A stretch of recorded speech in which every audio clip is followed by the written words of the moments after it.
Assalamualaikum warahmatullahi wabarakatuh. Selamat malam semuanya.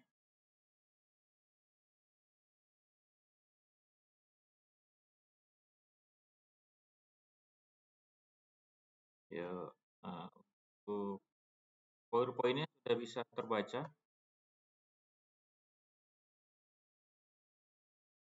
Oke, materi kita pada pertemuan ini tentang diagram line yang ada pada sistem instalasi tenaga listrik ya. Jadi diagramnya misalnya ada diagram segaris ya, di mana dia menunjukkan suatu garis tunggal dengan lambang standar ya, dan saluran transmisinya. Ini merupakan gambar diagram segaris sistem tenaga listrik yang secara sederhana, di mana dijelaskan ada beban A, kemudian ada beban B, dan ada saluran transmisinya.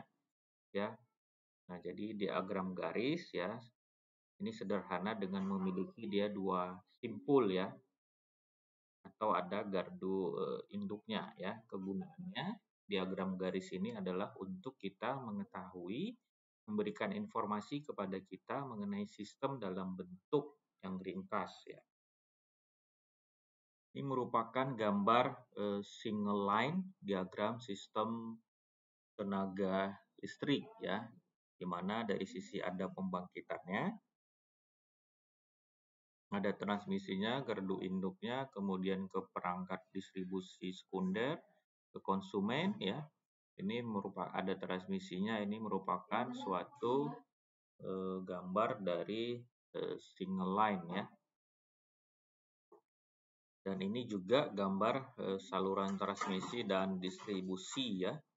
Jadi dari sisi pembangkit atau generator ya, masuk ke saluran transmisi, saluran tegangan tinggi, masuk dia ke gardu induk ke ada yang ke beban, kemudian ada saluran subtransmisinya, masuk ke gardu induk, ada yang ke beban, masuk ke saluran distribusi primer, masuk gardu induk ke beban yang 220/380 volt. Inilah yang masuk ke rumah-rumah kita atau ke konsumen ya, yang memiliki tegangan 220 volt. Di mana dalam hal penjelasan gambar tadi ya, menjelaskan pusat pembangkit itu menghasilkan suatu tenaga listrik ya dengan tegangan antara 6 sampai 20 kV ya, dengan bantuan suatu transformator. Tegangan itu dinaikkan menjadi 150 sampai dengan 500 kV ya. Jadi menuju suatu tegangan menjadi tegangan subtransmisi dia ada 70 kV ya, sehingga pada gardu induk tenaga listrik diterima dan sehingga dilepaskanlah menuju suatu trafo distribusi ya. Nah, kemudian ada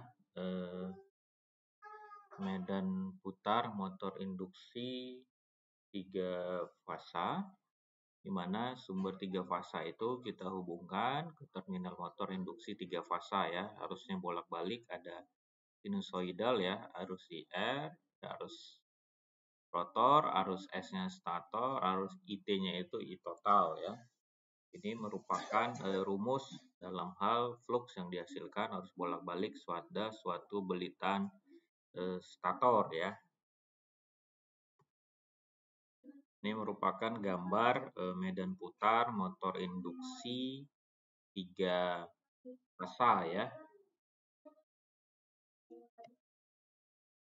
Nah, dalam hal motor induksi 3 fasa slip ya, slip itu timbul karena adanya suatu perbedaan antara kecepatan medan putar dan juga kecepatan rotor ya.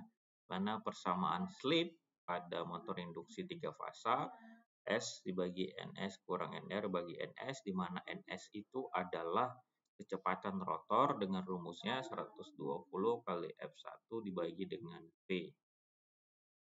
Jadi materi kita sedikit tentang tadi ada diagram line, kemudian ada motor induksi 3 fasa ya. Baik, sampai sini ada yang memberikan tanggapan, pertanyaan, pendapat, silahkan sambil menunggu itu silahkan diaktifkan videonya. Saya mau ambil absensi record kita.